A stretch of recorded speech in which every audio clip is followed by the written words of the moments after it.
요한복음 4장 19절 26절까지 찾으셨어요? 다 같이 한번 읽어보겠습니다. 시작.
예, 감사합니다. 오늘은 진정한 예배자라고 하는 주제를 가지고 말씀을 드리겠습니다. 진정한 예배자.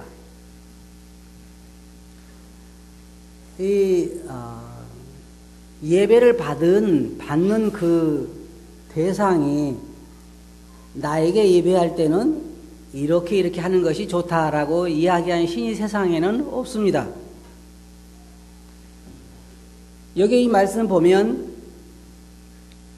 우리가 하나님을 예배할 때에 하나님께서 어떠한 예배자를 찾으시는가 하는 것에 대해서 말하고 있는데, 사실 그리스도인들에게 있어서 예배라고 하는 것은 하루 24시간이고 일주일에 7일이고 한 달이면 31일입니다. 1년이면 365일이죠. 우리의 삶 전체가 사실상 살아있는 제물로서 하나님에게 향기로운 냄새를 올려드리는 그러한 제사라고 하는 것입니다. 여기 본문 말씀 보면 한 사마리아 여인과 주님과의 대화입니다. 이 사마리아 여인이 주님에게 말하기를, 우리 조상들은 여기 이곳 산에서 예배를 드려야 한다고 말하고 당신들은 예루살렘에서 예배를 드려야 한다고 말하는데 어디서 예배를 드려야 됩니까? 예배에는 몇 가지가 따라오는, 첫째는 뭐가 돼요? 예배의 장소가 어디냐의 문제이고, 그 다음에 예배의 대상이 누구냐의 문제이고, 예배를 드리는 자의 자세가 또 무엇을 가지고 예배를 드려야 할 것인가 하는 것들이 주로 연관된 것들인데, 우리가 여기 오늘 이 본문 말씀 보면 여기에 그것들이 다 나와 있습니다. 어디에서 예배를 드릴 것인가, 누구에게 예배를 드릴 것인가, 어떤 자세로 드릴 것인가, 어떻게 드릴 것인가 하는 것들을 여기 본문 말씀에서는 말하고 있습니다. 유대인들은 예루살렘에서 드려야 한다고 말합니다. 이것은 하나님께서 정하신 것입니다. 만약에 그 어떤 사람이든지 예배를, 제물을, 예배라고 할 때 그냥 하나님께 감사한 그거 말고 제물을 가지고 하나님께 제사를 드릴 때는 꼭 예루살렘에 있는 성전에 와서 제사를 드려야 했습니다. 이스라엘 백성들에게는 1년에 3번 의무적으로 예루살렘에 나와서 하나님에게 제사를 드려야 했어요. 그런데 교회에 주님께서 말씀하신 거 보면 예루살렘에서도 말고 여기 이 산에서도 말고 하나님께 예배할 때가 온다 그랬습니다. 그리고 교회 시대에 있어서는 이제 어디서든지 우리가 예배를 드릴 수 있습니다. 예를 들어서 우리가 주일날 예배당에 가서 예배를 드리긴 하지만 여러분 가정에서 드릴 수 있어요. 몇 사람이 모여서 예배드릴, 어디에서 드리느냐가 중요하지 않습니다. 지금은 장소에 있어서는 어디든지 드릴 수 있는데, 그러나 중요한 것은 대상과 내용과 자세는 대단히 중요한 것입니다. 여기 주님께서 21절에 보면 이 산에서도 말고 예루살렘에서도 말고 너희가 아버지께 예배할 때가 이르리라 그랬습니다. 근데 이게 중요한 거, 여기 오늘 읽은 이 본문 말씀은요, 예배와 연관해서 굉장히 중요한 말씀입니다. 여러분 이것을 잘 들어보시기 바랍니다. 주님께서 사마리아 여인에게 말씀하시기를 뭐라고 말씀하셨냐면, 너희는 알지 못하는 것을 예배하고 우리는 뭐라 했어요? 아는 것을 예배하는, 이 굉장한 차이입니다. 사도 바울이 선교지에 가가지고 어떤 단을 봤어요? 알지 못하는 신에게. 예를 들어서 어떤 사람이 산에 등산을 하다가 돌을 길에 있어가지고 돌을 치우느라고 돌을 하나 이렇게 던져놨는데 그 다음 사람도 그 돌을 그쪽 던져놓고 나중에 점점 돌무더기가 되면 어때요? 이게 이제 숭배의 대상이 돼요. 우리나라는 사람들이 절하지 않는 곳이 없어. 큰 바위 밑에 가보면은 그 제사 지낸 흔적들이 많고 큰 나무, 저도 어릴 때 큰 나무 밑에 가가지고 절도 많이 했었는데, 그러면 자 한번 물어봅시다. 큰 바위 밑에 가가지고 절을 한 사람이 자기가 지금 절하는 대상을 알까요? 모를까요? 몰라요, 사실은. 누구한테 절하는지도 모르는 거라. 그냥 나무에게, 이런 큰 나무에게는 어떤 귀신, 신이 있을 거다라고 상상을 하는 거고, 또 큰 돌에는 어떤 신이 있을 거다 상상하는 것이지. 우리가 그러잖아요. 들에 가면 들신이 있고, 뭐 집에 오면 뭐 장독에도 신이 있고, 뭐 다 신이 있다. 부엌에도, 심지어 부엌에도 신이 있다. 그런 얘기 하는데, 그럼 그들이 숭배하는 그 신을 아느냐 그 말이에요. 알지 못하는 거예요. 이방인들의 특징이 뭐냐면 그들이 열심히 숭배를 하지만, 그러나 그들이 숭배하는 신을 그들이 알지 못하는 거예요. 우리나라의 과학자들이 이번에도 나르홍가 뭔가 또 발사한다 그러죠. 그러면 제가 한 가지 틀림없이 예언할 수 있는 게 하나 있는데, 틀림없이 싸울리기 전에 뭔가 차려놓고 절할 거예요. 해요, 보편적으로 해. 그럼 왜 할까요? 그들은 알지 못해. 누군지는 알지 못하지만 석가도 좋고 누구도 좋고 누구도 좋으니까 어떻든 이 인공위성이 무사히 올라가게 해 주소서라고 생각하고 거기다 재물을 드리는 거예요. 돼지머리 갖다 놓고 돈 거기다 입에 물려놓고 하는 거예요. 그들은 그들이 숭배하는 신을 알지 못해요. 대화를 나눠봤어요? 아니, 그래 본 적이 없어요. 모든 우상 숭배가, 모든 이교도들이 아프리카에 가서 사람들이 숭배하는 그런 신이라든지, 모든 현대인들이 숭배하는 신이라든지, 하나님 외에 다른 신을 섬기는 사람들은 사실은 알지 못하는 신을 숭배하는 거예요. 주님께서 여기 말씀하시기를 너희는 알지 못하는 신을 경배하고 예배하고, 우리는 뭐라 했어요? 아는 하나님을 경배한다. 이게 그리스도인들의 특권이에요. 우리는 알지 못하는 신을 섬기는 것이 아니에요. 우리는 우리 주 예수 그리스도라고 이름까지 알고, 우리 하나님 아버지 이름이 뭐예요? 아버지 이름도 몰라요? 여러분 아버지 조남이 어떻게 돼요? 큰일 났네, 큰일 났네. 하나님 볼 때 여호와 하나님 그러잖아요. 여호와 하나님, 야훼. 우리는 분명 우리가 눈을 감고 혹은 눈을 뜨고라든지 하나님 앞에 혹은 무릎 꿇고 우리가 기도할 때는 분명히 우리의 믿음의 대상을, 경배의 대상을 알고 있습니다. 이방인들이 숭배하는 것처럼 저기에 어떤 신이 있거든, 누군가가 도와줄 수 있거든, 나를 도와주시오, 그런 것이 아니라 우리는 분명히 아는 하나님을 경배하고 있는 것입니다. 그게 우리 그리스도인들의 특권이에요. 그리스도인들이 우리는 아는 것을 예배하노니, 하나님을 예배하고 주님을 예배하고, 특이한 것은 성경에 아버지와 아들과 성령 세 분이 모두가 다 예배의 대상이 될 수가 있어요. 그래서 왜? 세 분이 다 하나님이고 동등하신 분이기 때문에 그렇게 할 수 있는 것입니다. 그런데 여기 보면 하나님께서는 예배하는 자들을 찾으신다 그랬습니다. 이 본말씀 보면 하나님에게 예배할 때가 오나니, 진정으로 예배하는 자들이 신령과 진정으로 하나님을 예배할 때에 그때가 온다 그 말이에요. 그리고 하나님은 그렇게 자기에게 예배한 자들을 찾으신다는 거예요. 그럼 잘 들어보세요. 하나님 어떤 자를 찾는다 그랬어요? 예배하는 자들을 찾으신다. 예배하는 자를 찾으신다.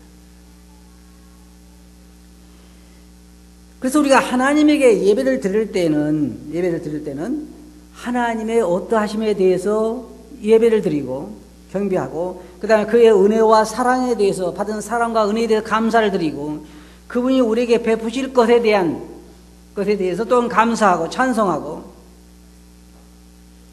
시편의 34편 1절 보면 너희 의인들아 여호와를 즐거워하라. 찬송은 정직한 자들이 마땅히 할 바로다 라고 말하고 있고, 에베소 5장 19절 20절 보면 시와 찬송과 신령한 노래들로 서로 화답하며 너희의 마음으로 주께 노래하며 찬송하며 범사의 우리 주 예수 그리스도의 이름으로 항상 아버지 하나님께 감사하며. 사실 그리스도인들의 삶에서는 이러한 찬양과 경배가, 예배가 하나의 삶이 되어 있어야 하는 것입니다. 그래서 우리가 예배 드리러 올 때에 여기 보면, 여러분 구약성경에 보면요 이런 말씀이 있어요. 어떤 말씀이냐면 내 앞에 나올 때에 구약에 뭐라고 하냐, 빈손으로 나오지 말라. 기억나세요? 기억 안 돼요? 하나님께서 이스라엘 백성들에게 하나님을 예배하러 나올 때는 뭐라고 말씀하셨냐면 빈손으로 나오지 마라. 다시 말하면 하나님에게 예배드리러 나올 때 우리가 그냥 준비 없이 아무것도 드릴 것이 없이 그냥 나와서 앉아있는 것은 예배가 아닌 거예요.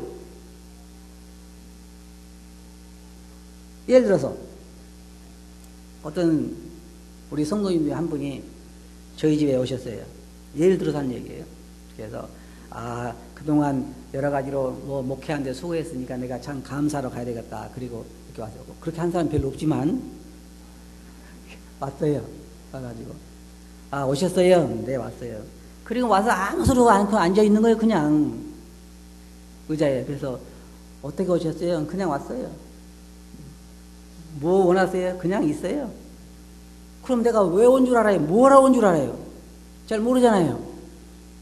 모든 방문에는 목적이 있는 것처럼 우리가 주일날 모여서 이곳에 올 때는 예배를 드리러 온다 그렇게 오잖아요. 맞아요? 빈손으로 와요? 뭔가 가지고 와요? 에?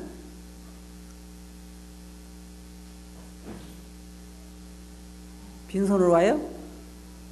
뭔가 하나님에게 드릴 것이 있어야잖아요. 하나님을 찬양하는 거라든지 감사하는 거라든지 이런 모든 것들이 뭔가 하나님에게 드릴 것이 있는 거예요. 맞아요? 근데요, 저는요, 일주일 동안 살아가면서, 일주일 살아보지만은 매주 하나님께 감사하는 게 참 힘들어요. 왜 힘들어요? 일주일 동안 받은 게 별로 없거든요. 맞는 사람. 일주일 동안에 하나님에게 받은 것이 감사할 만큼 충분하죠. 충분해요. 안 그래요? 뭐 별로 해준 것도 없고, 그것은 우리 눈이 감겨져 있다는 것을 말하는 거예요.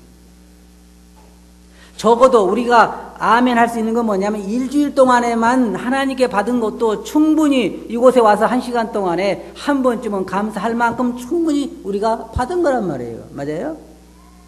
그러니까 성경에 빈손으로 나오지 말라 그런 거예요. 그때 이스라엘 백성들이 하나님에게 이 과일의 첫 열매라든지 곡식의 첫 열매라든지 소출의 첫 열매라든지 이런 것들을 하나님에게 가지고 나왔어요.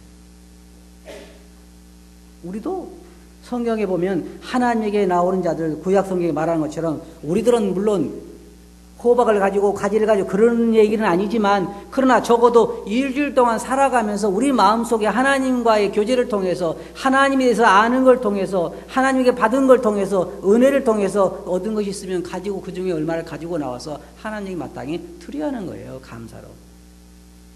그게 뭐예요? 예배란 말이에요. 예배. 그게. 근데 여기 보면 예배하는 자의 자세에 대해서 나오고 있는데, 예배하는 자는 어떻게 하라고 했어요? 신령과 진정으로 예배하라 그래요. 이 말은 무슨 말이냐면 우리 마음 속에서부터 마음으로부터 예배를 드려야 한다는 거예요. 어디 외적인 거, 이스라엘 백성처럼 어떤 짐승이라는 외적인 것이 아니라 주님이 찾으시는, 하나님이 찾으시는 예배는 뭐냐? 우리 속으로부터 나오는 진정한 마음의 감사와 찬양이 있어야 한다는 거예요. 그걸 준비해 와야 된다는 거죠. 진정으로 드려야 하는 게 무슨 말이냐면 하나님의 진리에 따라서 드려야 한다는 것을 우리가 생각해 볼 수 있어요. 그냥 내 마음대로가 아니라 하나님의 말씀에 따라서. 주님께서 뭐라 했어요? 이것을 행함으로 나를 기념해 달라, 기억해 달라. 우리가 예배하는 자세에서 우리가 예배의 그러한 신령한 우리 마음으로부터 진정으로 감사. 여러분 잘 들어보세요. 예배 장소가 즐거운 장소일까요? 침울한 장소일까요? 구약에 보면요, 참 제가 말씀을 읽으면서 감사했던 거 뭐냐면, 구약에 보면은 우리 한번 찾아봅시다. 신명기 12장 6절부터 7절까지.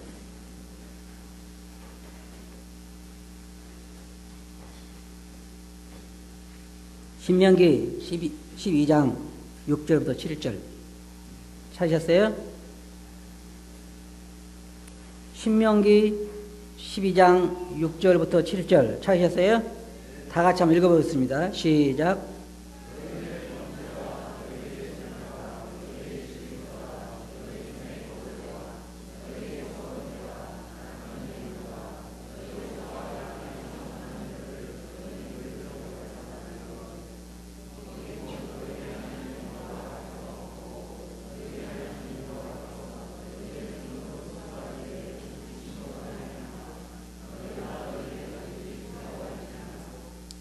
신명기 27장 6절부터 보면요, 너는 다듬지 않은 돌로 내 하나님 여호와의 제단을 쌓고 그 위에 내 하나님 여호와의 번제를 드릴 것이며 또 화목제를 드리고 거기서 먹으며 내 하나님 여호와 앞에서 즐거워하라. 구약의 제사를 보면요, 하나님께서 가족이 함께 제물을 가지고 와서 하나님께 드리고 그 제물을 먹으며 즐거워하라는 거예요. 가족이 함께. 그러니까 어떻게 보면 장례집에 가서는 우리가 슬픔의 그 장소이지만 예배 장소는 어떤 장소이냐면요, 즐거워하는 장소예요. 즐거워하는 장소. 하나님께서 우리에게 베푸신 것, 하나님께서 우리에게 주신 축복, 이런 걸 생각할 때 마음부터 참 즐거움이 나오고 그 즐거움으로 인하여 하나님께 진정으로 감사와 찬양이 나오는 거예요. 그게 진정한 예배란 말이에요. 눈물에는 두 가지에서 우리는 눈물을 흘려요. 두 번 눈물을 흘리는데, 언제 눈물을 흘리냐면 가장 우리가 고통스럽고 슬플 때 울지요. 맞아요?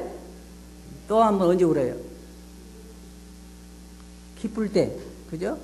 아주 말할 수 없는 기쁨이 우리가 올 때 울어요, 안 울어요? 울어요. 그럼 예배 장소는 슬퍼서 우는 장소일까요? 기뻐서 우는 장소일까요? 근데 우는 사람이 별로 없어. 우는 사람.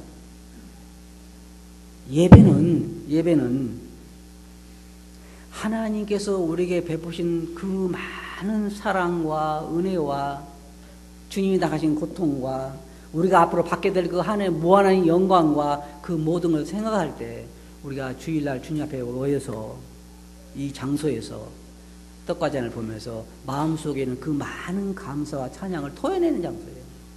그러니까 속에서 기쁨과 많은 감사가 솟아나올 때는 즐거울까요? 슬플까요? 즐거운 거예요. 그게 예배예요. 어떤 사람들은 예배 참석해보고 장례식에 온 것 같다 그래요. 근데 장례식이 아니에요. 우리가 주님의 죽으심만 기억하는 것이 아니라 주님의 부활도 기억하는 거고, 우리를 위해서 오실 주님도 기억하는 거고, 그의 사랑을 기억하는 거고, 그분의 어떠하심을 기억하는 거고, 우리가 기억하는 거예요. 그래서 예배에 있어 우리가 자세에서 중요한 건 뭐냐면 우리의 마음 속으로부터 우리가 받은 것에 대해서 하나님께 감사하고 찬양을 해야 한다 그 말이에요. 우리 자세가 그래요. 다음으로 우리가 생각해 볼 수 있는 것은 예배에 참석하는 자들의 의복을 한번 생각해 봅시다. 여러분 잘 생각해 보세요.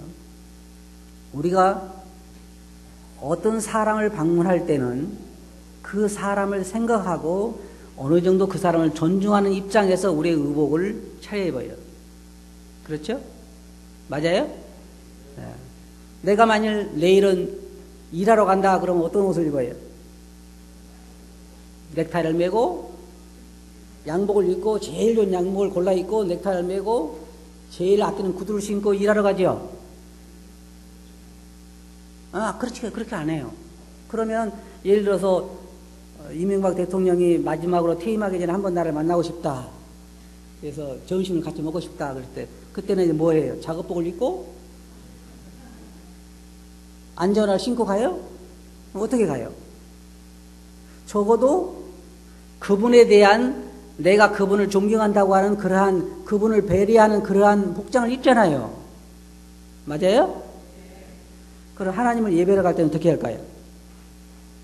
쓰리바를 끌고 작업복을 입고 제가 말하는 것은 우리가 매번 넥타이를 메고 양복을 입고 그렇게 나와야 한다 말하는 건 아니에요. 적어도 우리의 몸가짐에서 의복에서도 내가 존경하는 내가 사랑하는 하나님에 대한 존경하는 자세가 나타나야 하는 거예요. 맞아요? 그렇지 않아요? 그래야 하는 거예요. 우리의 태도가 우리가 경배하는 분에 대한 자세를 보여주는 거예요. 그게 중요해요. 이거 어떤 외형적인 것 같지만 사실은 아주 중요한 거예요. 그리고 이스라엘 백성을 보면요. 처음에 이스라엘 백성들은 참 진지한 마음에서 시작을 했어요. 근데 예배가 점점 세월이 가면서 말라기 시대는 어떻게 변했냐면요. 너무너무 힘든 거예요. 이스라엘 백성들한테. 짐승 잡기도 힘들고 드리는 것도 한두 번도 아니고 그러니까 어때요? 이스라엘 백성들이 나중에 말라기 보면 뭐라 하냐면 예배가 너무 지루하고 너무 이게 번패스럽고 이거 어떻게 할까? 안 드리자니 죽고 여기서 좀 해방 좀 받았으면 좋겠다. 그래서 이스라엘 백성들이 안 드릴 수 없으니까 드리기 위해서 제일 병든 거 못난 걸 골라놨다가 그걸 하나님께 가져오고 그래서 하나님께서 그들 예배를 받지 않으셨다고 말하고 있어요. 여러분 꼭 기억하셔야 할 거. 우리는 알지 못하는 신을 숭배하는 것이 아니라 온 세상을 창조하신 하나님을 경배하는 거예요. 거기에 우리의 마음과 우리의 자세가 나타나야 하는 거예요. 절대로 빈손으로 나와서는 안 되는 거예요. 우리가 헌금을 하는 것도 하나의 예배예요. 그럼 헌금을 드릴 때도 우리의 마음 자세 거기에 나타날까요? 나타나요. 우리가 한 달에 용돈으로 수십만 원을 쓰면서 한 달에 주님께 드리는 돈은 10,000원, 20,000원이라고 하면 다행히 제가 안 보니까 다행이지. 제가 모르니까 다행이고, 그죠? 근데 하나님은 아세요. 그러면서 제가 나를 참 존경하는구나. 주님께서 보시잖아요. 그 과부가 2랩돈 헌금통에 넣으신 걸 보면서 뭐라고 그랬어요? 저는 가장 많이 넣었느니라. 그 마음을 아시는 그 마음 속에 있는 걸 아시는 거예요. 그게 중요한 것은 주님께서 여기 뭐라 말씀해요? 하나님은 자기에게 신령과 진정으로 예배하는 자들을 찾으시느니라. 주님은 우리 모두가 다 일주일을 어떻게 사는 걸 다 아시고 그 다음에 자기에게 예배드리러 나올 때에 우리가 어떤 자세로 무슨 준비를 해가지고 나오는 것도 다 아셔요. 무엇을 드리는가. 우리가 예배당에 나와서 예배 드릴 때에 앉아있기는 하지만 마음이 지금 어디가 있는 것도 어때요? 다 아셔요. 하나님은 어떤 자를 찾으신다고 그랬어요? 자기에게 신령과 마음속의 진지함과 진리를 따라서 드리는 자들을 찾으신다 그랬어요. 자, 그러면 하나님께서 자기에게 예배한 자들을 찾으신다 그 말은 무슨 말이에요? 지금 하늘나라에서 보시면서 세계 각곳을 향하여 온 이 지구를 향하여 어떤 자를 찾으시는 거예요? 자기에게 신령과 신정으로 예배한 자들을 찾으시고 바로 우리가 지금 대하는 상대가 사람이 아니라 어떤 신이 아니라 살아계신 하나님을 대하는 거예요. 구약 성경에 하나님을 봤던 많은 사람들이 뭐라고 말해요? 그 앞에서 죽은 자처럼 되었더라 그랬어요. 그래서 중요한 것은 우리가 하나님 앞에 예배 드릴 때 어떤 자세로 드리고 어떤 모습을 보이고 무엇을 준비해 와서 하나님에게 드리는가 하는 것들을 생각해 보게 되는 것입니다. 한번 이렇게 생각해 봅시다. 여러분이 하나님이라고 한번 생각해 보세요. 여러분 그런 왜 영화인가 책인가도 있잖아요. 사람이 하루 며칠인가 하나님 돼가지고 해보는 것도 있잖아요. 여러분들이 예를 들어 하나님이라고 한번 생각해 봅시다. 그리고 오늘 아침에 유평교회 앞에 이렇게 나와서 앉아서 지금 다 들여다보고 앉아서 지금 여러분 예배 드리는 것을 본다고 생각해 봅시다. 그러면 만족하겠어요? 안 하겠어요? 네? 오늘 내가 유평을 통해서 너무너무 큰 고마운 마음을 내가 받았다. 너무 성도들이 나한테 너무 그 감사를 많이 하는구나. 아니면 다 마음들을 들여다보고 지금 하나는 부엌에가 있고 하나는 어디가 있고 다 할까요? 여러분이 하나님이라고 생각하고 여러분이 드리는 예배의 질을 한번 생각해 보고 예배 드리는 자세를 한번 생각해 보세요. 그럼 조금은 이해할 수가 있을 거예요. 우리 하나님은 그럴 뿐이 아니에요. 저는 가끔 그런 얘기를 해요. 우리가 원하는 만큼 하나님을 숭배하고 하나님을 존경하지는 못하지만 그러나 하나님은 그렇게 대접을 받아야 할 뿐은 아니에요. 절대로 아니에요. 하나님 그렇게 대접받을 뿐이 아니에요. 주님께서 예루살렘 성에 들어오실 때에 사람들이 호산나 호산나 하고 그 종려나무 가지를 가지고 찬송할 때 사람들이 금했잖아요. 하지 말라 그러니까 주님 뭐라 그랬어요? 이들이 소리 안 지르면 돌들이 소리 지르라. 하나님 바로 그런 분이에요. 하나님이 창조하신 모든 만물들이 다 하나님을 찬양하는 거예요. 하나만 빼놓고 뭐예요? 사람 빼놓고 우리 구원받은 자들은 하나님을 예배하기 위해서 구속함을 받은 자들이에요. 결론적으로 말씀드려서 주님께서 이 사마리아 여인에게 이 산에서도 말고 예루살렘에서 말고 하나님께 예배할 때가 온데 그게 언제라고 했어요? 바로 지금이다. 우리는 어디서든지 예배를 드릴 수 있어요. 우리의 삶 자체가 다 예배예요. 그래야만 하는 거예요, 사실은.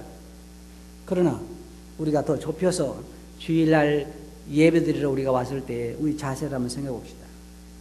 주님은 구약 성경에서 빈손으로 내 앞에 나오지 말라 그랬어요. 뭔가 우리가 일주일 동안 살아가면서 하나님에게 물질이든지 감사하는 마음이든지 뭔가 하나님께 드릴 것을 가지고 나와야 하는 거예요. 그리고 그 앞에서 어떻게 하라고 그랬어요? 즐거워하라. 드리고 함께 교제하며 하나님과 대화하며 즐거워하라는 거예요. 예배는 즐거운 시간이잖아요. 교제하는 시간이니까.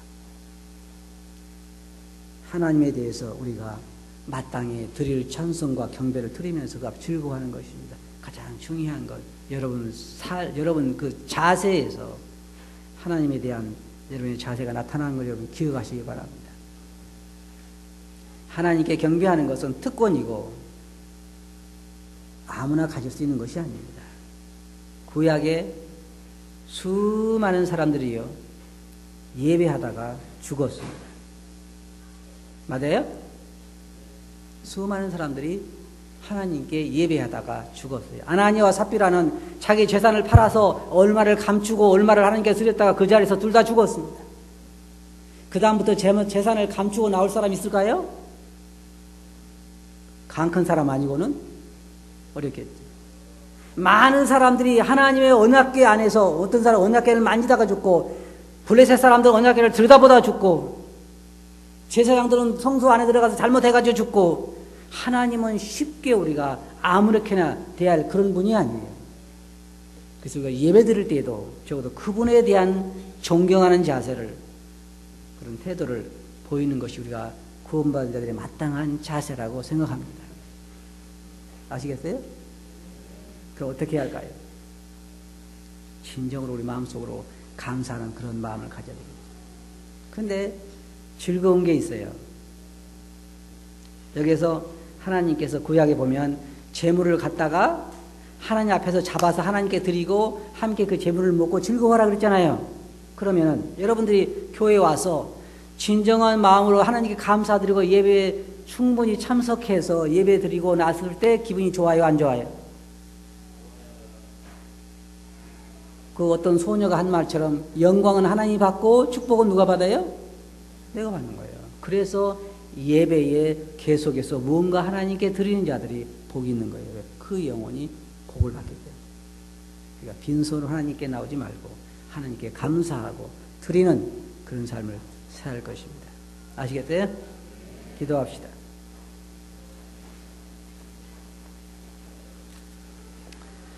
거룩하신 아버지 하나님, 사마리아 여인과의 대화를 통해서 저희들이 가르쳐 주신 것은 아버님은 신령과 진정으로 예배한 자들을 찾으신다고 하는 걸 저희들이 보았습니다.